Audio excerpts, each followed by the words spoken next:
అందరినీ రమ్మన్నాను. దేనికోసం చేస్తున్నానని చెప్పాను.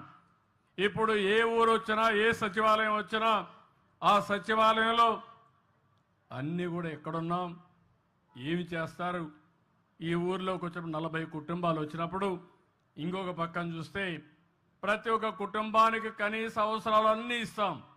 ఈ ఊర్లో 1073 ఇళ్లున్నాయి. ఇండ్లు లేని వాళ్ళు 64 మంది ఉన్నారు. నేను కలెక్టర్కి ఆదేశాలు ఇస్తున్నా, 64 ఇండ్లు శాంక్షన్ చేస్తాం. ఇమీడియట్ కట్టుకోమంటాం. ఇంటి జాగా లేకపోతే ల్యాండ్ ఎక్విజిషన్ చేస్తాం. ప్రతి ఒక్కరికి గ్రామీణ ప్రాంతాల్లో 3 సెంట్లు ఇవ్వాలని, టౌన్లో 2 సెంట్లు ఇవ్వాలని తెలుగుదేశం పార్టీ ఒక ఆలోచన పెట్టుకొని, అదే మరి ఎన్డీఏ ప్రభుత్వం ఒక ఆశయంతో ముందుకు పోతున్నాం. ఇంకో పక్కన టాయిలెట్లు నేనే ఆ రోజు ఆత్మ గౌరవంతో కట్టాం. ఇంకా కొంతమందికి లేవు. 1061 మందికి ఉన్నాయి, 11 మందికి లేవు. నెల 2 నెలల లోపల 3 నెలల లోపల ఈ 11 టాయిలెట్లు కట్టించే బాధ్యత కలెక్టర్కి అప్పచెబుతున్నానని చెప్పి కూడా నేను మీకు తెలియజేస్తున్నా. ట్యాప్ వాటర్ ప్రతి ఒక్క ఇంటికి నీళ్లు ఇవ్వాలని, అది కూడా అష్యూర్డ్ వాటర్ ఇవ్వాలని, రిలయబుల్ వాటర్ ఇవ్వాలని దీనికి పెట్టుకున్నాం. 850 మందికి మాత్రం ఉన్నాయి, 223 లేవు.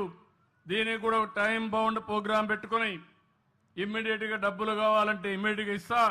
100% నీళ్లు ఇచ్చే బాధ్యత, ఇంటి దగ్గర కొళాయి ద్వారా నీళ్లు ఇచ్చే బాధ్యత ఈ ప్రభుత్వం తీసుకుంటామని చెప్పి కూడా నేను మీకు తెలియజేస్తున్నా.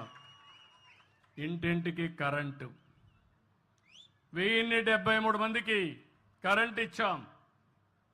అంతేకాకుండా ఎస్సీలకు ఎస్టీలకు 200 యూనిట్లు ఉచితంగా కరెంట్ ఇస్తున్నాం. వాళ్ళు పేదరికంలో ఉన్నారు, కరెంటు ఛార్జీలు కట్టుకోలేదని చెప్పి ఉచితంగా ఇచ్చాను. ఈరోజు మళ్ళీ నేను ఆలోచించేది, ఈ 173 ఇండ్లు ఉన్నాయి, దీనికి ఎస్సీలందరికీ 2 కిలోవాట్లు అంటే 240 యూనిట్లు కరెంటు ఉత్పత్తి చేసుకునే విధంగా మీ ఇంటి మీదనే కరెంటు ఉత్పత్తి చేసుకోవడానికి రూఫ్ టాప్ సోలార్ ఇస్తాం. దానివల్ల మీకేంటంటే కరెంటు ఛార్జీలు కట్టే పరిస్థితి శాశ్వతంగా ఉండదు. మెయింటెనెన్స్ కూడా మీకు సంబంధం లేదు. ఒక ఏజెన్సీని పెడతాం, వాళ్లే మెయింటైన్ చేస్తారు. ఒకవేళ మీకు కరెంటు మిగిలితే తిరిగి గ్రిడ్కి ఇస్తే ₹2.09 చొప్పున మీకు డబ్బులు కూడా ఇస్తారు. రాత్రిలో కరెంటు ఉత్పత్తి కాదు కాబట్టి మీరిచ్చిన కరెంటు తిరిగి మీరు వాడుకునే అవకాశం ఉంటుంది. ఒకవేళ మీరు తక్కువ కరెంటు వాడుకుని ఎక్కువ ఉత్పత్తి చేస్తే దానికి ఎన్ని యూనిట్లు ఉంటే అన్ని యూనిట్లకి ₹2.09 చొప్పున మీ అకౌంట్లో డబ్బులు వేస్తానని చెప్పి కూడా నేను మీకు తెలియజేస్తున్నా. మీరు ₹1 కట్టక్కర్లేదు, మీ ఇంటి మీద ప్యానల్స్ పెట్టుకుంటే చాలు. రెండోది, బీసీలకు కూడా నేను ఒకటే విజ్ఞప్తి చేస్తున్నా, మీరందరూ పెట్టుకోండి. మీరు పెట్టుకుంటే 2 కిలోవాట్లకి దగ్గర 20,000 అదనంగా సబ్సిడీ ఇస్తాం.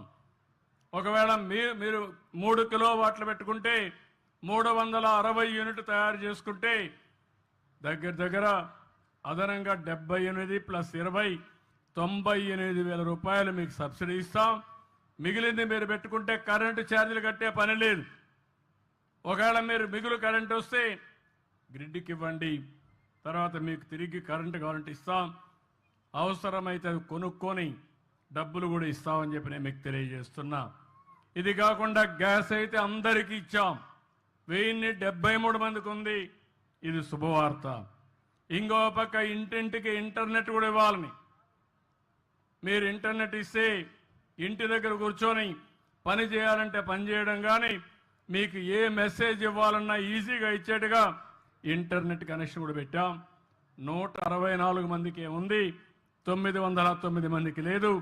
దీన్ని కూడా ఒక టార్గెట్ పెట్టుకొని ప్రతి ఒక్క ఇంటికి ఇంటర్నెట్ ఇప్పించే బాధ్యత నాదని మరొక్కసారి మీ అందరికీ హామీ ఇస్తున్నా.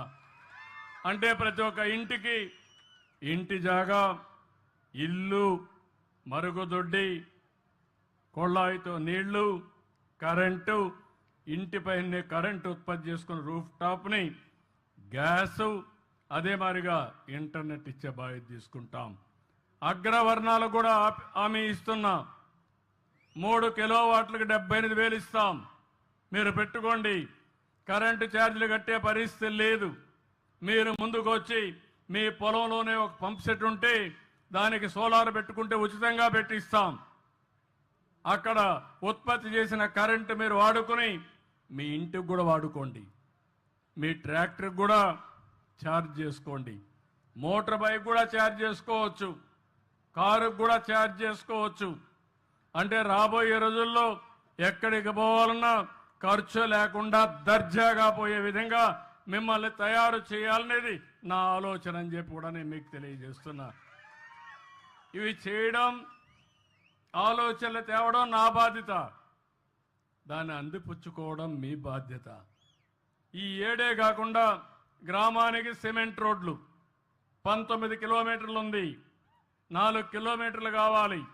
కలెక్టర్కి ఆదేశాలు ఇస్తున్నా. ఈ సంవత్సరమే 4 కిలోమీటర్లు పెట్టేస్తాం. అదే మరికి డ్రైనేజ్, ఇది ఒకటి సమస్య ఉంది. దీనికి ప్రత్యేకంగా నేను ఆదేశాలు ఇస్తున్నా. ఒక ప్రాజెక్టు తయారు చేయండి. 100% డ్రైనేజ్ కింద అండర్ గ్రౌండ్ డ్రైనేజ్ ఈ గ్రామానికి ఏర్పాటు చేసే బాధ్యత కలెక్టర్కి అప్పచెప్తున్నా. దానికి ఎంత నిధులు కావాలని ఇస్తాం. మీరు ఇమీడియట్ కంప్లీట్ చేయండి.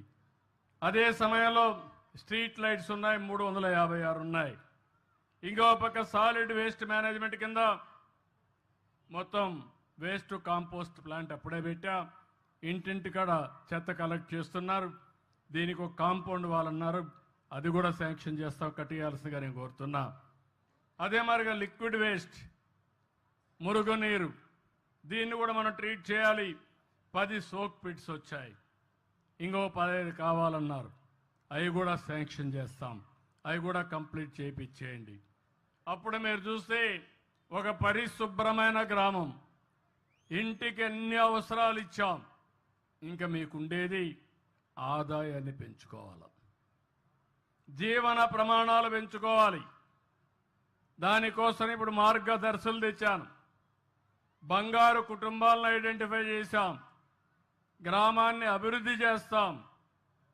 2047కి ఏ గ్రామం ఎక్కడుండాలనో, ఏ సచివాలయంలో ఏ కార్యక్రమాలు చేయాలనో ఒక నిర్దిష్టమైన ఆలోచనతో వస్తాం. టెక్నాలజీ ఉపయోగిస్తాం, ఖర్చులు తగ్గిస్తాం, ఆదాయం పెంచుతాం. నిరంతరం ఈ కార్యక్రమాన్ని చేయడానికి ముందుకు పోతాం. ఇది మీరందరూ అర్థం చేసుకొని ఊర్లో ఉండే వాళ్ళందరూ ఒకటే కోరుతున్నా. మీరందరూ కష్టపడుతున్నారు. నేను కష్టపడమని చెప్పడం లేదు, ఇష్టపడి స్మార్ట్గా పనిచేయమంటున్నా. తెలివితేటలతో పనిచేయమని